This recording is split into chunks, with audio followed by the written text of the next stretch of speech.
اب آگے کیا کفر کا مسئلہ چلایا ہے انہوں نے؟ یہ تو وہی جو میں بیان کر رہا ہوں، یہ پہلے بھی کہہ چکے ہیں۔ قادیانی محمد رسول اللہ صلی اللہ علیہ وسلم کے دین کو کفر کہتے ہیں، یہ اس کی مزید تشریح جناب نے فرمائی ہے، اور کہتے ہیں کہنا یہ ہے کہ انہوں نے نبی الگ بنایا، قرآن الگ بنایا۔ کتنا بڑا جھوٹ ہے! ساری دنیا کے احمدی گواہ ہے کہ وہی قرآن ہے، ایک ذرے کا بھی فرق نہیں، اور سب وہ غیر احمدی گواہ ہیں جنہوں نے قرآن کو کبھی اس قرآن کو ہاتھ اٹھا کر لگا کر دیکھا ہے، اٹھا کر دیکھا ہے، جو جماعت احمدیہ کی طرف سے شائع کیا جاتا ہے۔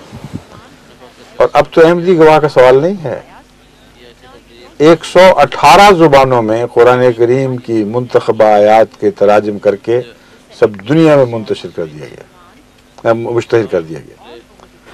کوئی دنیا کا خطہ ایسا نہیں جس کے لوگ وہ زبان نہ سمجھتے ہوں جس زبان میں قرآن کریم ان کو پیش کیا جاتا ہے۔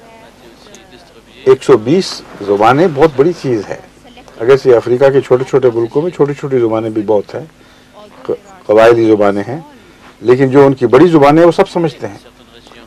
بس آج جماعت احمدیہ یہ کہہ سکتی ہے کہ قرآن کریم کی تراجم کر کے قرآن کریم کی اشاعت اس انداز میں اتنی زبانوں میں کر دی گئی ہے کہ دنیا میں ایک انسان بھی یہ نہیں کہہ سکتا کہ مجھے سمجھ نہیں آ سکتی، کوئی نہ کوئی زبان ایسی ہے جسے وہ سمجھتا ہے، اور وہ سب گواہ ہیں، کل عالم گواہ ہے کہ وہی قرآن ہے جو حضرت اقدس محمد رسول اللہ پر نازل ہوا تھا۔ اور کہتے ہیں الگ قرآن بنایا، اس کا نام تذکرہ ہے، جس کی حیثیت مرزائیوں کے نزدیک وہی ہے جو مسلمانوں کے نزدیک توریت، زبور، انجیل اور قرآن کی ہے۔ مولوی جب جھوٹ بولنے پہ آئے نا تو پھر جواب نہیں اس قوم کا، ایسے زمین آسمان کے خلافے میں لاتا ہے، حد ہی ہو گئی۔ ایک آیت بھی قرآن کریم کی جماعت احمدیہ کے لیے نزدیک قابل تنسیخ نہیں، نہ قیامت تک منسوخ ہو سکتی ہے۔ ایک بھی آیت نہیں ہے جس میں کوئی اضافہ ہو سکے، کوئی کمی کی جا سکے۔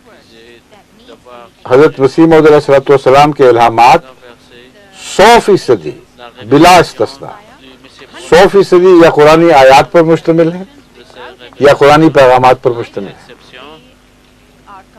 اس لیے وہ حیثیت دینے کا کوئی پاگل بھی تصور نہیں کر سکتا۔ اتنا بڑا جھوٹ کہ ان کے نزدیک تذکرے کی وہی حیثیت ہے جو توریت اور زبور اور انجیل اور قرآن کریم کی ہے۔ کہتے ہیں امت الگ بنا لی، شریعت الگ بنائی، کلمہ الگ بنایا۔ یہ جو جھگڑا چل رہا ہے تمہاری ساری عدالتیں گواہ ہیں کہ سزا اس بات پر نہیں دی جا رہی کہ کلمہ الگ بنایا ہے، سزا اس بات پر دی جا رہی ہے کہ وہ کلمہ پڑھتے ہوئے جو محمد رسول اللہ کا کلمہ ہے۔ جب تک یہ ثابت نہ ہو سزا ثابت ہی نہیں ہوتی۔ اتنا دن دہاڑے جھوٹ، کوئی حیا ہی نہیں، تو دینے کی بھی کوئی حد ہونی چاہیے۔